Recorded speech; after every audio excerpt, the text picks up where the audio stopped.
Okay, we are back. Hello and welcome, footy fans, especially the Lions fans, after a big win. This is tagged, thanks to Victoria, every bit different. Now I am joined by my co-host, Sarah Rowe. Rowie, welcome.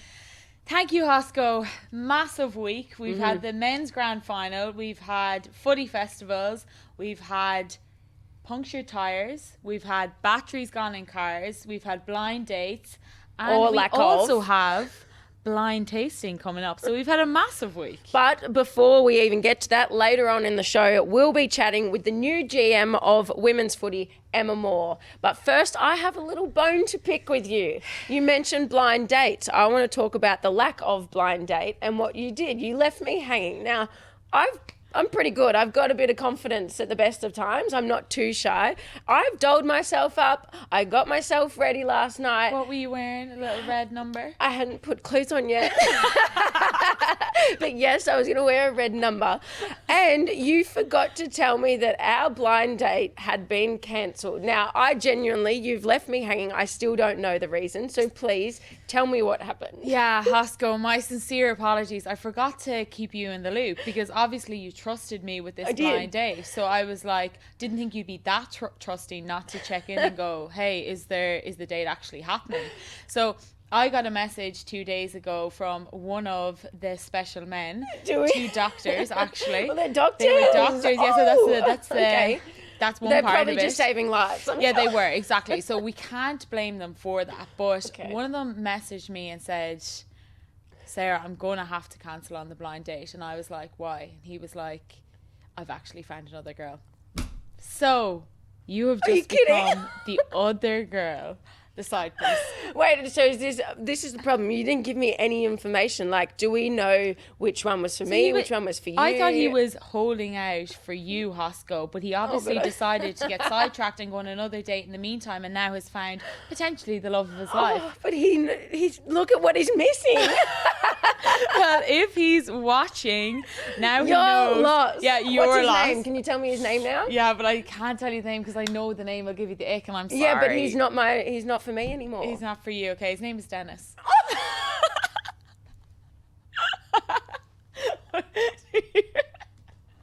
Would you not like it, Dennis? What's the problem with Dennis? Smart move, not telling me his name beforehand because luckily I would have gone. Something else, maybe. Well, okay, moving on from blind dates. I'll wait till you set up another one. Okay. Well, I want to talk about cars. Okay, so you and I have been known, obviously we stand here and I'm pretty sure we'd be capable of changing a tyre or looking after our cars.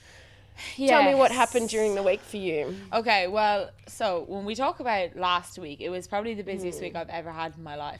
So when I say I didn't sit down for 5 minutes the whole week, I mean it. Now, I was going from event to training to condensed fixture.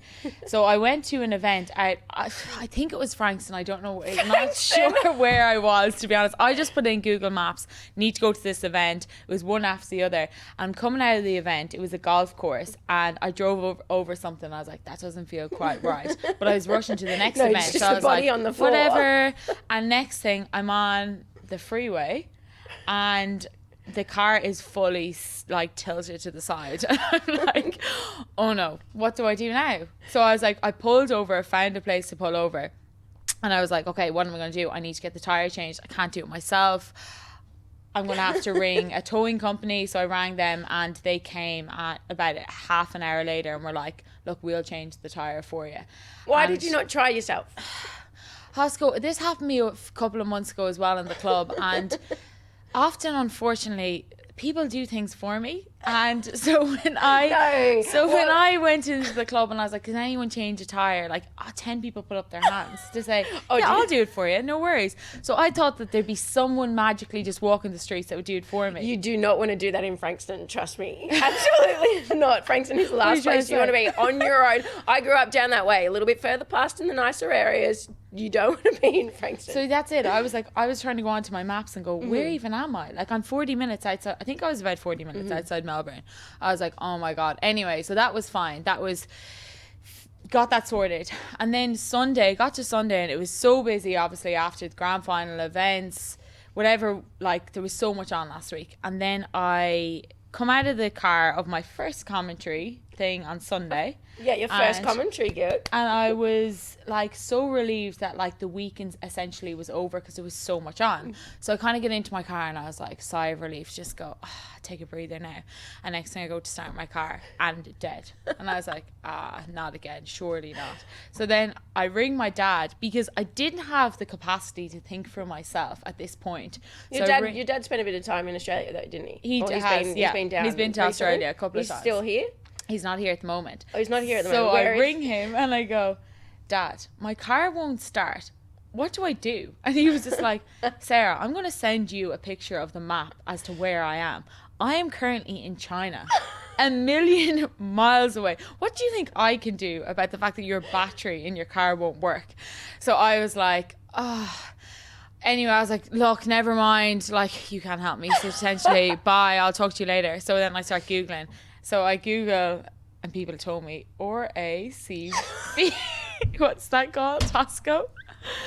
So I get a membership for that thing, whatever that thing is, rack.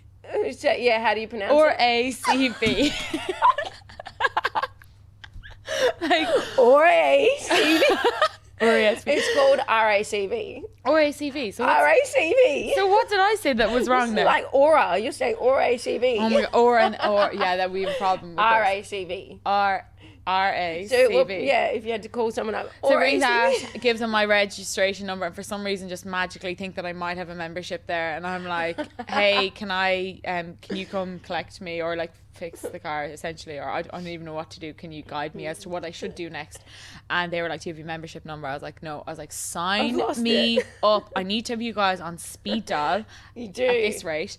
So anyway, they came and sorted it out, and that was it. That was my week. So talk to me about your week. How was your grand final week? Well, grand final week was good, relatively quiet. So our girls went over to Tassie and played Kangaroos, but I stayed back in Melbourne. So I watched the grand final with KB and Chev at KB's house.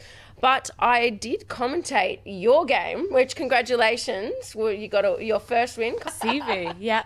So on to actually the grand final. Can we talk about Katy Perry? What did you make of it? Oh, it was an absolute roar. Yeah, well, the teenage dream. It was my very first. She's laughing at herself. I'm sorry. Okay, Remember that time I kissed a girl and I liked it? Kidding. No, What never. else do we No, I thought Katy Perry was awesome, exciting. I thought she did an amazing job. Loved her outfits. Loved the machine that she went around on the G, the car. I don't know what it was. Some of our Richmond girls also, they got a photo with her. So that was pretty cool to see afterwards. But you're a big Katy Perry fan, aren't you? I am. Well, because the first concert that my mum and dad ever let me go to alone was Katy Perry. So, and I remember just being like, oh my God, this is the coolest thing ever. I can essentially do whatever I want without my parents' guidance. How old were you? So I was very nostalgic. 25. I think I was 17 years of age, and I was able to stay in an apartment with my friends for a night and go to a concert. So it was the biggest day of the year at the time. Yes. So yeah, no, I do love Katy Perry. I think she's great. But she was nearly the main event. yeah, realistically, when we talk about the blowout that was the grand final, what did you make of that? Well, yeah, again, Katy Perry, I thought she was almost the main event because of the blowout. Amazing from Brisbane. Loved, I think just so many stories that came out of it as well. Lockie Neal finally getting a Dane Zorko, Chris Fagan. Just there was so much to love, and it was one of those teams that you sit there and, everyone's kind of genuinely in awe and going, this is actually pretty special. But it was, unfortunately, a bit of a letdown, in my opinion. Just that, essentially, I don't think Sydney really turned up on the day. So at least there was lots of goals that were kicked. Oscar McInerney, I absolutely loved him. That was so good. Obviously, he didn't get to play in the grand final, but his genuine excitement as an athlete, you sit there and for someone that has played the entire season and worked so hard across these 10 years or so, and he didn't get to play the grand final and they win, watching what he was like off the field with his teammates, he is the ultimate teammate.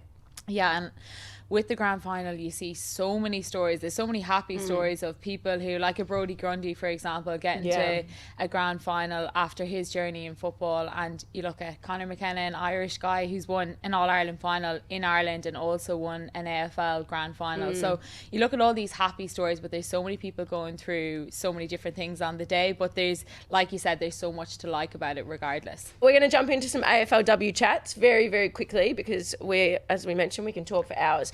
The big surprise for me across the weekend was Melbourne and Essendon. So Melbourne's one of these powerhouse teams that have been across the 9 seasons of AFLW. This is probably the first season that we're seeing them having a little bit of a downfall. They've lost a few players in the off-season. They've had a mountain of injuries as well, but they lost to Essendon 72-7, and they currently sit in 16th position, probably for the first time ever across AFLW seasons. Yeah, I was shocked to see that result, and I think they are missing players from last season, like Casey Sheriff, Eliza West, these players who are thriving at Hawthorn. Maddie Gay, who played Maddie against... Gay. And you just go, their depth maybe in their squad isn't there, but that's a very disappointing loss for them, and I'd say they're very disappointed with that one. And you got your first win of the season, but before I take it away from you, apparently there was a smart ball error in the game. Now, the game was very close. Well, Hosko, what do you think of the smart ball? Well, we're going to ask Emma Moore some very hard-hitting questions shortly about the smart ball. But, at the end of the day, it's not going anywhere. But I would love, in those instances, back the umpire. Whatever the umpire says. Well, the umpire on the day made a great call, I believe. So keep the win. Exactly. And on to the next game. We talk about the Tigers and North Melbourne game. That was a great game to watch. In particular, the first quarter. I thought Richmond were so good the way you used your hands out of the stoppage. So I commentated that game. So that was I your know first? a bit about that game. Yeah, your first. But I was disappointed that you weren't playing, Hosko. How have you been? KB obviously out as well. Can you talk to that a bit? Well, I don't know how many secrets I can give away because we're obviously playing you this week. But well, I know your game plan now. You just got to execute it. No, I had a week off, had a few little bit sore, a few niggles. KB as well. Again, in that condensed period, I think hopefully we'll both get up for training this week and put ourselves up for selection and be ready for the Rumble. The Rumble. But yeah, it's the captain's curse as well, Katie Brennan, but also Emma Carney at the weekend. To see shocking. her go down with her hamstring is disappointing for North as well. And that's another significant blow and significant injury, not only to players across the season, but a captain. We've listed a number of them: Chloe Malloy, Janelle Cuthbertson, both with ACLs. So it's, I feel like this season there is a bit of a curse, touch wood, but unfortunately Carney will be out at the moment for about 6 weeks is sort of what's being reported. I do also, we've got one more to talk about, which I'm so much stuff.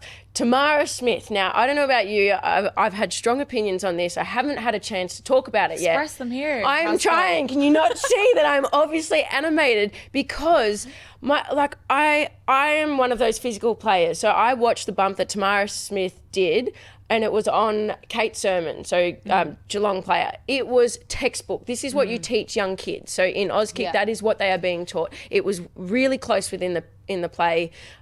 I thought there's nothing more you can do. So in this instance, it's a question to the AFL. You either, she got off, which is great. So she got off her 3-week ban. But if this is going to keep happening, you either take the bump out of the game completely or tribunal is going to overrule everything, because I just think it's so frustrating as a player, especially when you I thrive off the physicality of that. I expect that in games and I congratulate players that do play like that. But at the end of the day, it's the health and safety of players that are being put first. Yeah, definitely. And it looked to be like a shoulder-to-shoulder action. So as a player, what happens then is you question your own instincts in a game situation. Whereas if that came up this week now and you were about to come towards me to do a bump, you would go, will I, won't I? What do you mean about to? Because we will. Not, because back in 2000 and what was it? 2020. No, we've got some footage. We have some footage. Can we bring it up now? Yeah, we can bring it up now. Yeah. So I didn't find it. Someone sent it to me. You know, when they found out that Sarah Rowe was going to be on Tagged and our co-host, I got sent some old school footage from 2020 when we played each other. I was playing at Carlton. Rowe was playing at Collingwood. Have a listen here. Leighton dropped the mark, but she's got runners either side. She can use Rowe. Rowe will explode away from Downey, who calls for assistance. Lalawifi did well. Great run-down tackle from Hosking. The Blues came from everywhere. Yeah, well, you're also on your high horse there as if you're an absolute hero on the day because you tackled me. But what goes around comes around, Hosko. So watch out this weekend. So there's going to be a bit of beef on the field. So I get the pleasure of introducing a very special person with a long list of accomplishments. Now I need to read them off the sheet because there's so many of them. So I'm excited to introduce today's special guest. She's been with us in the AFL since July, fresh from a senior exec role at NAB. She brings with her a raft of marketing and strategy experience, not to mention some killer suits, one of them that's on today that we love. I am, of course, talking about our new GM, Emma Moore. Welcome. Thank you so much for having me. Now, we obviously bumped into each other in the corridor a little bit earlier, and I hope we're not making you a little bit nervous because we want to make sure that our guests feel super comfortable when they come on. But I thought we'd start with some get to know you questions and for you to get to know us. Now, Emma, I apologise in advance for what Hosko might ask That's you. I've got okay. nothing got to do with it. I'm a big girl. We had a list of questions from our producer, and I thought, you know what? I'm just going to go rogue and I'll ask my own. So what we're going to do is play a game. Why doesn't that surprise me, Sarah? After the panels we've already been on. I know. So we're going to do a little quick fire round first. So at any stage, feel free. You don't have to answer. This first one is your answer is Hosko or Rowie. So I'm going to ask you a question. Right. Who looks prettier today? And you say Hosko. And I go Zen. But yes, that makes sense, right? Okay, so the first one. Who would you choose to back you in a fight on the football field? Hosko. Yeah, good Thank answer. you. That is okay. Perfect. Quick fire. All right. Pick your locker buddy. Oh, wow. Quick fire. Oh no! I won't throw her under the bus. She's messy. Okay. Who would you pick to kick a goal after the siren? You. Thank you. Of course. And you is, for those listening, Hosko. Thank you. All right. Who would you pick to join you at the pub for a beer or a wine? Both of you, of course. Oh. Come on. I thought you were going to say the Irish. Well, actually, that's very true. I probably would say the Irish based on... And now I'm not giving you context for this one, but it'll make sense in the episode. Okay. Who would you call if you got a flat tyre? The RACV, I would have thought. Or ACB. Or ACB. Rowie doesn't know how to pronounce it. Okay, that's it Had for the a few episodes this week. Oh, really? Yeah. Hosko and Rowie segment's done. Now Okay. it is purely quick fire. So some of it is about you, some of it is about AFLW to help our audience just get Okay. to know. All right, first of all, what sport did you play growing up? Tennis, swimming, tennis. lot. Horse riding was my main one. How many kids have you got? 4 Boys, girls? girls. Girls. Who wins the AFLW Grand Final? Quick fire. No comment. I did say you can say that. Okay. True or false? The AFLW season will be moved forward in 2025. Let's wait and see. Might be. This is not quick fire. I know. Smart technology stays or goes? Stays. Bumps and big hits, do they stay or do they go? It's a contact sport. Stay. Great. AFLW best and fairest. Who wins? They're my children. You can't pick a favourite. Okay. Who's the underdogs this year? I think, I would have said Hawthorn coming through the way they are. Good. Almost. Yeah. Yeah. List sizes increasing in 2025. Yes or no? No, I actually wouldn't. Yeah, wait and see on that one, I think. Yeah, I think so. Emma. Is this interview making you uncomfortable? Not at all. Not at all. Emma, you actually mentioned your kids there. You've Yeah. 4 kids, Yes. and obviously that's a big reason as to why you've wanted to take this job and where you want to see the future of the game go. So where do you want to see the future of the game and what needs to improve? I want to see the game grow. Yeah. And by growth, as we all know, it means the growth of the athletes and the performance on the field, in terms of the support for the performance, I think is absolutely key. And I want to see it grow in terms of the engagement of the audiences. So turning up to games, turning it on TV, connecting with it in digital channels and with our content and through our talent. So I really want to see that. And I also really want to see the talent themselves grow. They are so incredible. And I'm always blown away when I meet any of the players by their capability. So I actually really would love to see that outperform where it is. And can you talk to us a little bit about where, some of the games, we spoke a little bit about content and interaction and fans and audience, where that stands at the moment and for this season? Yeah. I mean, I think the thing at the games, which we all see, is that amazing ability at the grounds for fans to come up and actually interact with their heroes. And you see that happening, and it's actually, every time I see it, I get really fuzzy in how it makes me feel, because you don't actually get to get up close to your heroes much in life. And when you see young kids, and then you see their older siblings, and then when you see the parents, and then you see their friends, you can see all the different generations connecting with them. And so I think that part of it is incredibly special, and we want to increase that experience and ability to connect. But I think also being right up at the games and seeing it close, and actually the play and the field and the movement and the noise is also something I would want to absolutely make sure we bottle and keep. Do your daughters have a favourite player at all? They do. Hosko's fishing for compliments. Cheers. That was not a loaded compliment. But if they want to come down to Punt Road on the weekend, we're playing Collingwood and we might get a win. Yeah. They do have favourite players. I think one of my daughters played quite a bit and played in the Oakley Chargers. So she's pretty connected to people like Charlie Rowbottom, who she played with. So that sort of connection, they've got those personal connections through people they know. Yeah. And they love watching. Yeah. And like you said about the perspective of how footy fans can get close to their heroes, we are growing up in a generation where there is that level of girls being able to work part-time and also being able to play football, and there's beauty in that as well, because when football ends we'll have other things going on as well. But to talk about where you see the biggest change that needs to happen in AFLW, where do you think that lies?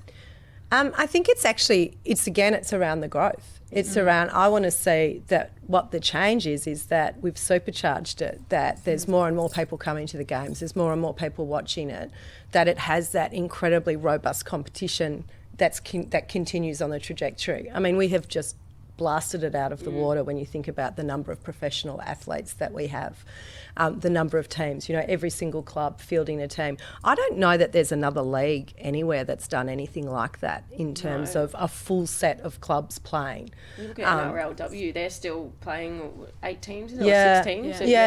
And even when you look overseas and people, talk about the WNBL, I think it's 12 teams. Yeah. So 13 players a team, I think it's something like that. When you think about that scale compared to what AFLW has delivered, it is absolutely extraordinary. And I don't think we should step back from that in any way. It's like stepping forward harder and faster and growing it more and more. And I think that's where the connect with the talent and the audiences is so key. Because what we've seen is more and more talent coming through, and we've got the national draft, the national combine now, so you've got this opportunity to see between now and the next year and the year after and the year after, you're going to see rapid growth, and I think that's amazing from the footy field. And, speaking of audiences and growth, currently as it stands this season, I believe audience numbers are up from a broadcast perspective. Am I right? They are. Yeah, which is just huge. You look at the investment in growth. I don't think they're the things that are celebrated enough. Yeah. Or, the call out here is, can we get more bums on seats at games? Get down to our games and come and see, because it is a spectacle. Yeah, and having a look at, I think one of the other things that was amazing, if anyone saw the footage from the weekend for the Brisbane game, for the W game, and that was like a whole club connection, right? Yeah. So there's the boys have come back from their grand final, and they're celebrating the women's game as a club and then celebrating together in the change rooms afterwards, all singing the song.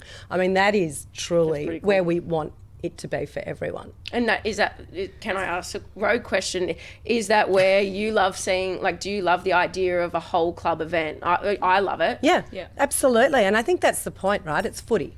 And why do people connect with footy? Because it's got that really deep basis in community. It's why participation has just rocketed through the roof off the back of women and girls playing the game. Yeah. And you look at that and you think, that's the future. That's exactly how it should be, in the sense that you're one club. You play footy and you're one club and you're supporters of a club and you're connected to that club and you're embedded in your community and you're there to celebrate the wins and support the losses and be part of that ride. Love that answer. Love that. Yeah, don't you think? Genuinely, Like, I don't know why we feel. would think about it any other way. Yeah. And it's like the McClellan Cup. Like, I really want I've been tracking that closely. Right. Richmond finished down the bottom. So. But like, you look at that and you think that's cool. like, I don't know how many people know about that, but you get two goes at a grand final, number one. Like, Brisbane might actually, I think it would be the first time for a club to win 2 grand finals in a season if they won it. Yeah. Well, for context, what is McClellan Trophy? Because we know, but audience listening. Well, I you know, it's funny when you start a new job and you start to unearth these things. Yeah. You ask all these questions and you go, McClellan Cup, why aren't we talking about that? You know, so you earn points for your home and away season and you earn it for both your men's and your women's teams. And you get double points for your women's team winning. Because of less games. Because of less games, exactly. And so you get to the end of it and the clubs win. I think it's $1 million. Yeah, $1 million shared between we players could do and with that. players. So, right? So you think about that and you think about that for, I think this season we're looking at Brisbane and Hawthorn look like they're Right up there. Right up Yeah, and there. Brisbane won it last year as well. Brisbane leading by 10 points Yeah. as of this week as it stands. Yeah, So it's exciting. Right? Very I want to exciting. grow enthusiasm about these kinds of things as well, Yeah. like getting behind your clubs and really understanding, you know, all the things that are at stake. Yeah, and the clubs have done such a good job with binding the men's and women's teams over the last couple of years. And you think about it, when we first started, where it's come to, it's the rapid growth has been huge. Yeah. Now, our last question, Emma, because we're running out of time, is who are you tipping for the AFLW Grand Final? Oh, I'm tipping the umpires, you know that. Who are you tipping? Diplomatic. Who are you tipping? Who are you tipping for the AFLW halftime entertainment or pre-game entertainment? Quick fire answers only. In progress? If you would like, if you know, or who's your favourite artist of all time? Of all time? Yeah. Of all time? All time. Gosh, you asked me a quick fire question and I don't have an answer for an all-time artist. I do love Australian bands. Red Hot Chili Peppers is probably one of my all-time favourite artists. You heard it here first. Red Hot Chili Peppers playing pre-AFLW. No, I'm kidding. That's kidding. who my favourite artist Well, probably is. Again, we are out of time, but thank you so much for joining us, and we're super excited to have you on board, you know, for a very long future and see where you can help us take the game. So thank you, Emma. I'm And all I'm in. sorry about Sarah Hoskins. I think she's great. Yeah. You both are. Thank you. Thanks so much for having me. Now, Hosko, it's time for the tagged list. Yes. Thanks to Victoria, every bit different. So every week on our tag list, we tag something, whether it's an attraction, a book, a cafe, a restaurant. If we love it, we're tagging it. So what have you got for us on your list this week? This week, I've had a little bit of time to sit down and watch a show on Netflix, and it's one of those shows that I keep wanting to, I'm looking forward to it when I get home. It's called Monsters, the Lyle and Eric Menendez story. Now, it's on Netflix. Now, I would give a little warning because it's probably not child-friendly, but it is one of those stories that I'm sitting there with my jaw dropping going, is this a true story? Tell me yours. So mine is the boardwalk on the foreshore down at Geelong. Have you been? Location, yes. Yeah, it's Geelong. Okay. Yeah. No, yes. Is that one like around the beach and? Yeah, so you know where do you call it a merry-go-round? A what? What do you call the Explain it. like a carnival ride? What do you call it? No, No, here we go. do call it a merry-go-round. Here we go, every time. But yes, so it has one of those, and it's a lovely walk on a warm summer's evening. And now that the weather is getting good, I feel like it's a great thing to do. And hopefully I get down there on Sunday this weekend. Perfect. Well, speaking of weekends, I'm a little bit nervous because last week and last episode we made a bet. We made a grand Yes. final bet. Now, I believe it or not, I rigged the bet. You don't know this. Yeah. But we had spoken beforehand that you wanted Sydney to win and you were backing them. So what I did was I wrote down 2 Brisbane strips, Yep. knowing that you were going to choose, and you chose Brisbane, so I stitched myself up. Yeah, and Hosko, have we not learned that karma will get you? Every time you do the wrong thing, it'll come back to bite you. What goes around, comes around. Yeah. Let's take a look at what happened last week. I have got And the show team it I to the didn't camera, want, show it to the Brisbane. camera.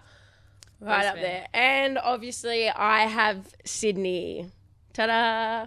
So for anyone who watched last week, they will know that the bet meant that if you lost the bet, you had to do a blind taste test. Now, Don't worry about blind. I had...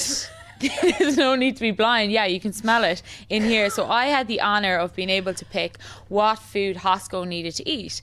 So I went to Coles last night. Coles of all places. Oysters from Coles. Not even oysters from Cadota down in Dalesford that we went to a couple of weeks ago. Oysters from Coles. Now the competition is how quickly can you eat 6 of them? And we have some wasabi, your favourite. So, Hosko, now this is what happens when karma gets you. I'm actually Let's so nervous. have a go. They smell. 6. So for I people want you that to can't, eat them as quickly as possible. Am I like? I You need to wasabi, put that so I'll on get because I this. can't. Do you like this? As in, is this No, kind of- I have like a reflex to wasabi that I. Okay, hold on. I don't know. We'll just say, but you might see it. These are putrid for anyone that isn't watching. No, right they now. smell This so is bad. disgusting. My hands are genuinely shaking. I'm actually nervous for you. Okay, so I don't think you're even gonna. Hosko, you can have 2 or 3 of these as well if you want. I've got a bucket just in case because I There you go. actually reckon I'm gonna. Oh, you need to put that on. I'm not doing Wait, it. can I put this on You put the it oyster? on the oyster. Oh. Bit of wasabi, couple of oysters. Couple of oysters. Whoa, that's plenty. That is That's so. loads. Oh, that's nice. Oh, Yeah. I should be wearing my whoop and garment right now. Okay. Okay, You're gonna go for 6 though. I don't reckon I'll get to. Okay, go for The it. stars, Hosko. Okay, here you go. Start with the biggest one first. No, Oh, I'm actually. Can't. Okay, go. did you? No, just swallow.